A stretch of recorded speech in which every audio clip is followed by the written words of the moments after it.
쥘르 삼촌. 흰 수염이 난 늙은 거지가 우리에게 구걸을 했다. 내 친구인 조세프 다브랑쉬는 그에게 5프랑을 주었다. 내가 깜짝 놀라자 그는 이렇게 말했다. 그 불쌍한 사람을 보니 생각나는 이야기가 있는데 그걸 자네에게 들려주지. 그 기억은 줄곧 나를 따라다니고 있었어. 이런 것일세. 르 아브르 출신의 내 집안은 부유하지를 못했다네. 그럭저럭 꾸려나갔을 뿐이야. 아버지는 사무실에서 일을 했었는데 늦게 돌아왔지. 그러나 대단하게 벌진 못했어. 내게는 두 누이가 있었다네. 어머니는 가난한 살림에 무척 고통을 느끼고 있었지. 그래서 종종 남편에게 귀에 거슬리는 말과 은연중에 비난을 퍼부어댔어. 그럴 때면 아버지는 내 마음을 몹시 아프게 하는 몸짓을 하는 것이었어. 아버지는 나오지도 않은 땀을 닦는 것처럼 손바닥을 펴 이마를 쓱쓱 문지르는 거야. 그리고는 아무 대답도 하지 않았지. 그럴 때면 나는 무력한 아버지의 비애를 느끼곤 했다네.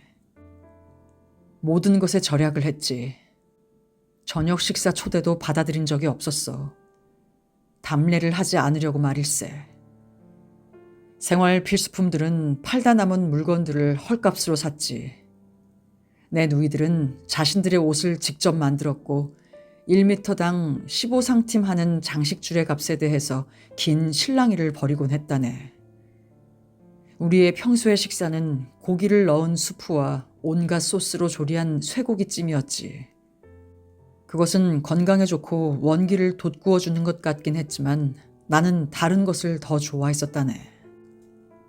단추를 잃어버리거나 바지가 찢어지면 어머니에게 엄청난 야단을 들어야 했지.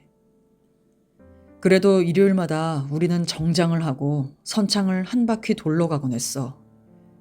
아버지는 프로코트를 입고 커다란 모자를 쓰고 장갑을 끼고서 축제날의 배처럼 화려하게 치장한 어머니에게 팔을 내밀어 주곤 했지. 제일 먼저 준비를 끝낸 누이들은 출발 신호를 기다리고 있었지. 그런데 마지막 순간에 언제나 아버지의 프로코트에서 깜빡 잊고 있었던 얼룩을 발견해내는 거야. 그러면 벤젠에 적신 헝겊으로 그것을 빨리 지우지 않으면 안 되었지. 아버지는 머리에 커다란 모자를 쓴 채 웃도리를 벗고 손질이 끝나기를 기다리는 거야. 그러면 어머니는 근시 안경을 반듯하게 쓰고 더럽히지 않으려고 장갑을 벗고는 서둘러 손질을 하는 것이었네.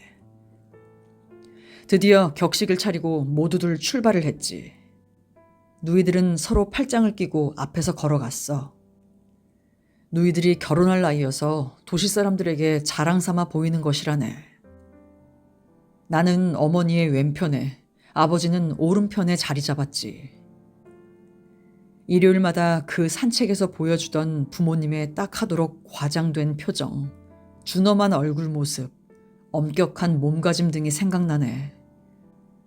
그들은 몸을 꼿꼿이 하고 다리를 뻣뻣하게 내밀면서 마치 아주 중요한 일이 그들의 태도에 달려있기라도 한 것처럼 무게 있는 걸음으로 앞으로 나아갔다네. 그리고 일요일마다 머나먼 미지의 나라에서 돌아오는 커다란 배들을 보면서 아버지는 늘 똑같은 말을 하시곤 했지. 어때? 저 안에 만약 쥘르가 있다면 얼마나 뜻밖의 일이겠는가? 아버지의 동생인 쥘르 삼촌은 한때는 집안 식구들에게 골칫거리기도 했지만 당신은 유일한 희망이었지. 나는 소년 시절부터 그에 대한 이야기를 들어왔었다네. 그래서 대뜸 그를 알아볼 수 있을 것만 같았지. 그만큼 그에 대한 생각이 내게 친숙했었거든. 나는 그가 미국으로 출발하던 날까지의 그의 생애 그 기간을 낮은 목소리로 이야기하긴 했지만 그의 생활의 세세한 것들을 모두 알고 있었다네. 그는 품행이 나빴던 것 같았어. 즉 얼마간의 돈을 낭비했었는데 그것은 가난한 가족들에게는 더할 수 없이 큰 죄악이었다네. 부잣집에서는 삶을 즐기는 사람을 보면 한때 바보 같은 짓을 했다고 하지. 그런 사람을 웃으면서 방탕하라고 부르거든. 가난한 집안에서는 부모의 재산을 축내는 사람은 악한이며 불황배이고 건달이 되는 것이라네. 사실은 똑같지만 이런 구별은 당연한 것이야. 왜냐하면 결과만이 행동의 중요성을 결정하기 때문이지. 마침내 줄르 삼촌은 자기 몫을 마지막 한 푼까지 낭비하고 나서 아버지가 기대하고 있던 유산을 현저하게 축내고 말았다네. 거기에서 줄르 삼촌은 뭔진 모르지만 장사로 일찍이 자리를 잡았지. 얼마 안 있어서 삼촌은 돈을 약간 벌었다는 것과 또는 우리 아버지에게 끼쳤던 손해를 배상할 수 있게 될 것으로 생각한다는 편지를 보내왔다네. 그 편지는 우리 가정에 깊은 감동을 불러일으켰지. 한 푼의 가치도 없다고 모두 말들 하던 쥘르 삼촌은 갑자기 정직한 사람, 믿음직한 청년, 그리고 모든 다브랑시 집안의 사람들처럼 나무랄 데 없는 진짜 다브랑시 사람이 된 것일세.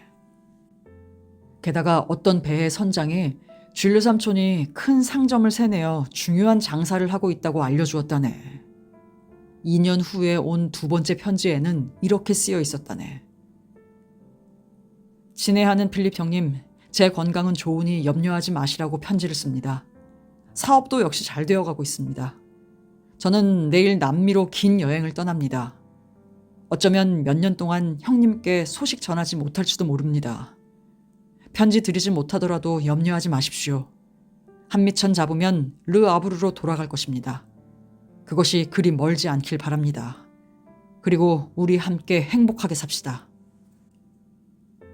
이 편지는 온 가족의 복음서가 되었다네. 툭하면 그 편지를 꺼내 읽었고 찾아오는 사람들에게는 보여주기도 했지. 아닌 게 아니라 10년 동안 쥘르 삼촌은 더 이상 소식을 보내오지 않았다네.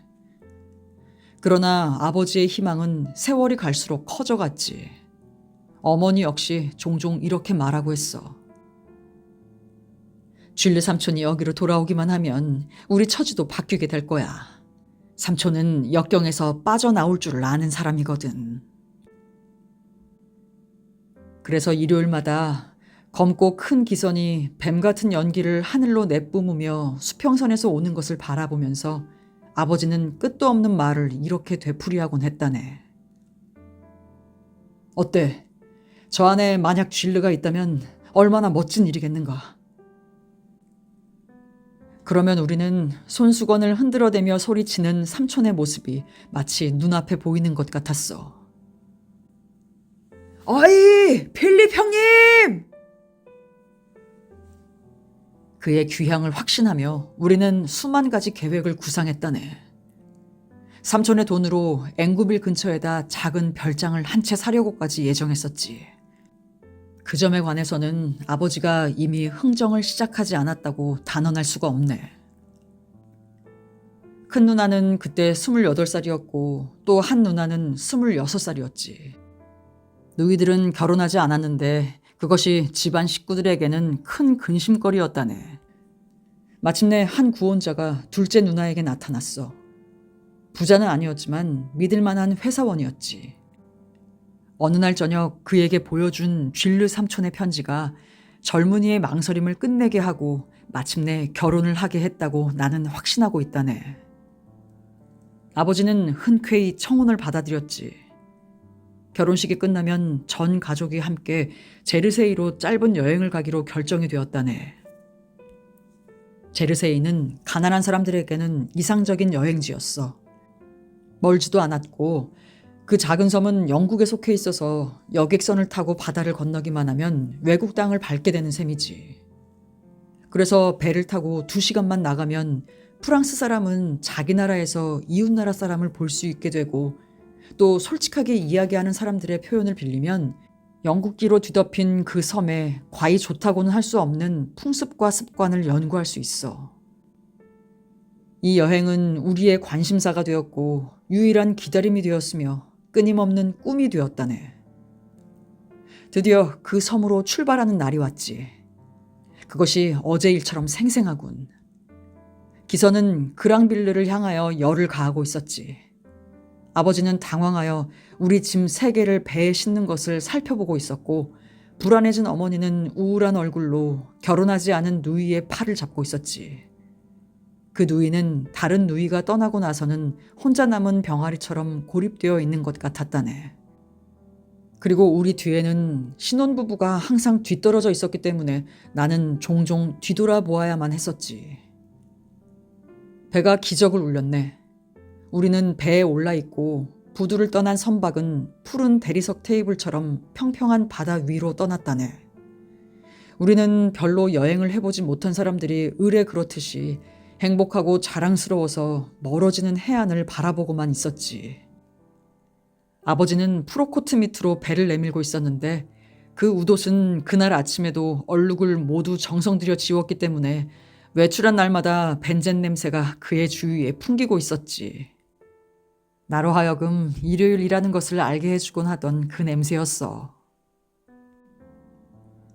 갑자기 아버지는 2명의 우아한 귀부인에게 굴을 사주고 있는 2 신사를 찾아내었어.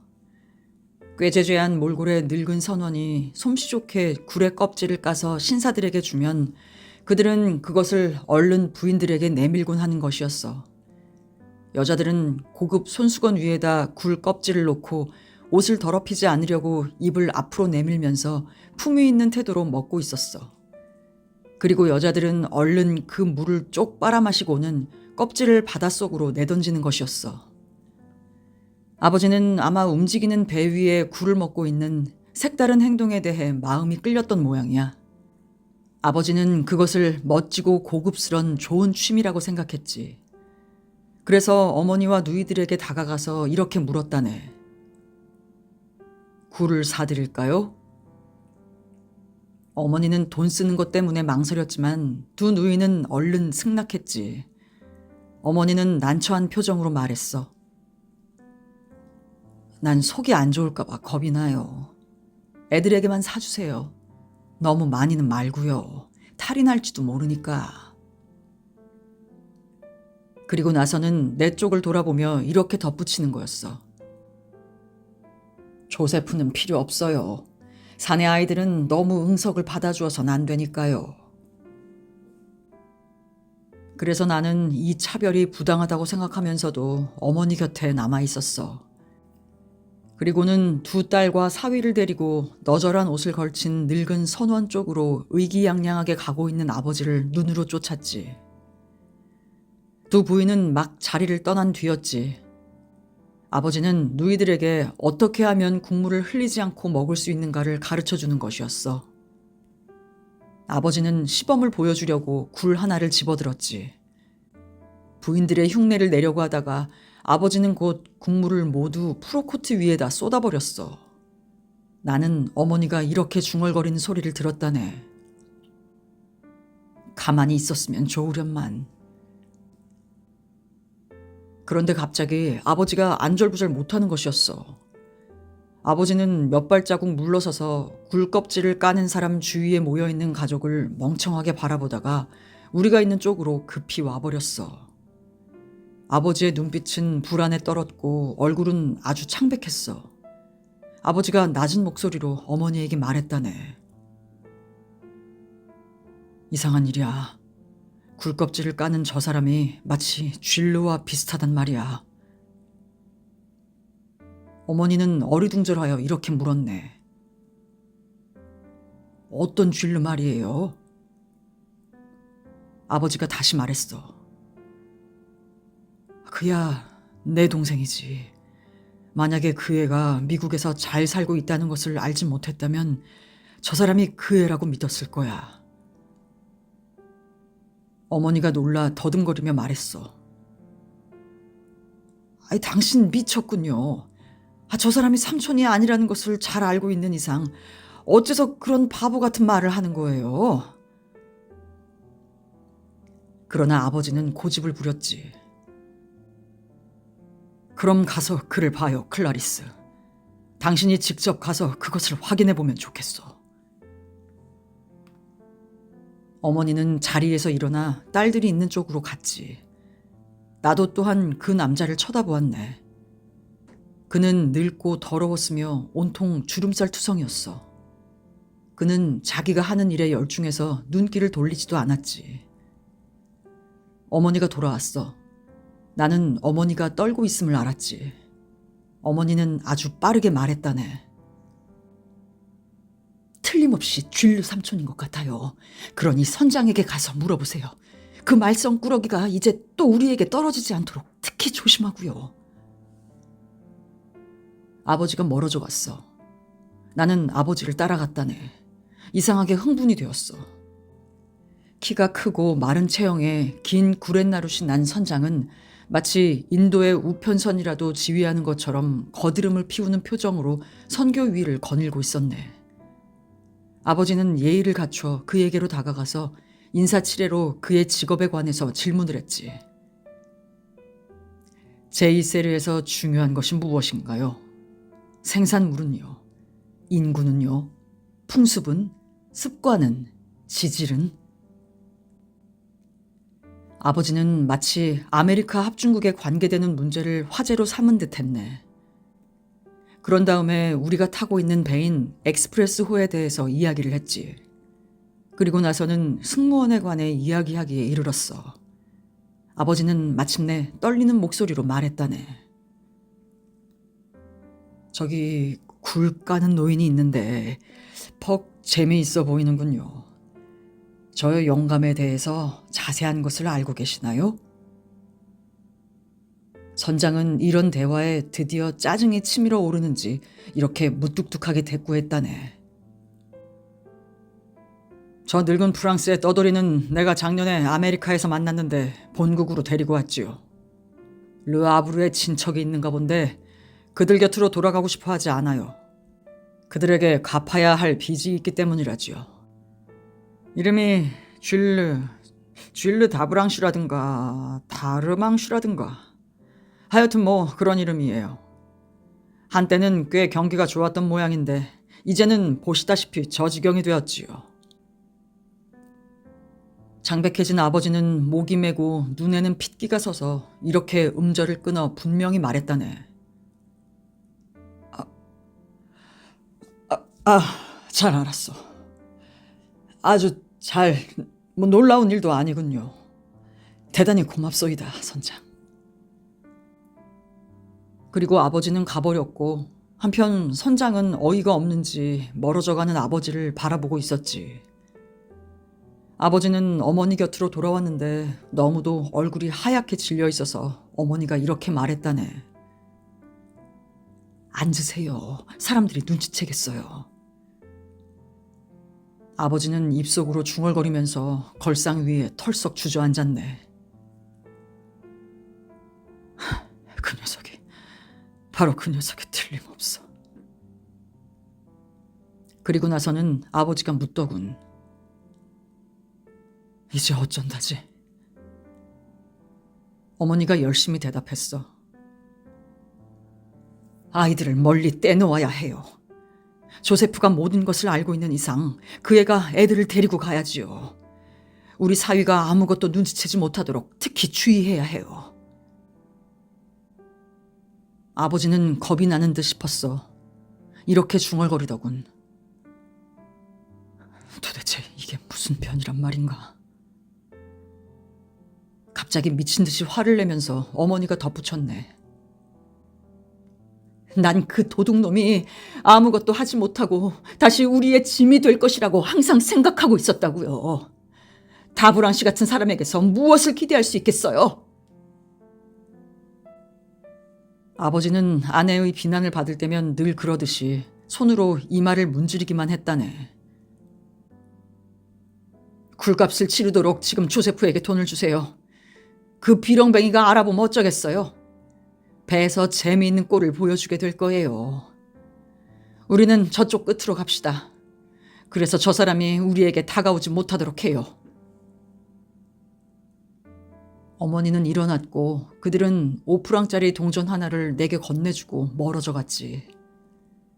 누이들은 놀라 아버지를 기다리고 있었어. 나는 엄마가 배멀미로 약간 거북해한다고 말했지. 그리고는 굴 까는 사람에게 물었어. 얼마인가요, 아저씨? 나는 삼촌이라고 말하고 싶었다네. 그가 대답했어. 2프랑 50이요. 나는 5프랑을 내밀었고 그는 거스름돈을 주었네. 나는 그의 손을, 온통 주름이 진한 선원의 불쌍한 손을 바라보았네. 그리고 그의 얼굴을, 늙고 비참한 슬픔에 짓눌린 그의 쭈글쭈글한 얼굴을 쳐다보면서 이렇게 생각했지. 내 삼촌이다. 아버지의 형제인 내 삼촌이야. 나는 그에게 팁으로 50상팀을 주었네. 노인은 나에게 감사해야 했어. 젊은이에게 신의 축복이 있기를. 동냥하는 거지의 억양으로 말일세. 나는 그가 미국에 가서 거지 노릇을 했음이 틀림없다고 생각했다네. 누이들은 내 후한 인심에 어리둥절하여 나를 바라보고 있었어. 내가 2프랑을 아버지에게 돌려주자 아버지는 깜짝 놀라 물었다네. 3프랑 어치나 됐니? 그럴 리가 없는데. 나는 목소리에 힘을 잔뜩 주어 똑똑히 말했지. 팁으로 50상팀을 주었어요. 어머니가 펄쩍 뛰며 뚫어지게 나를 쳐다보았네. 너 미쳤구나.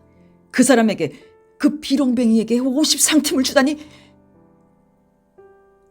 어머니는 사위를 가리키는 아버지의 시선 때문에 거기서 말을 그쳤지. 그리고 나서는 모두들 입을 다물고 있었다네. 순간 우리 앞에 수평선에서 어떤 보랏빛 그림자가 바다에서 솟아나오는 듯했어. 그것이 제르세이였네. 부두에 가까워지자 마음속에서 쥘르 삼촌을 다시 한번 보고 싶은, 다가가서 그에게 무언가 위안이 되는 정다운 말을 해주고 싶은 강한 욕구가 일어나더군. 그러나 이제는 아무도 굴을 먹지 않았기 때문에 노인은 사라져버리고 없었어. 아마 그 불쌍한 사람이 거처하고 있는 냄새가 고약한 화물창 밑바닥으로 내려간 것이 틀림없었어. 우리는 삼촌을 다시 만나지 않으려고 생말로 행의 배로 돌아왔다네. 어머니는 안절부절 못하고 가슴을 태우고 있었지. 그 후로 나는 2번 다시 아버지의 형제를 다시 보지 못했다네. 이런 이유로 자네는 앞으로도 내가 이따금 불황자들에게 5프랑을 주는 것을 보게 될 걸세.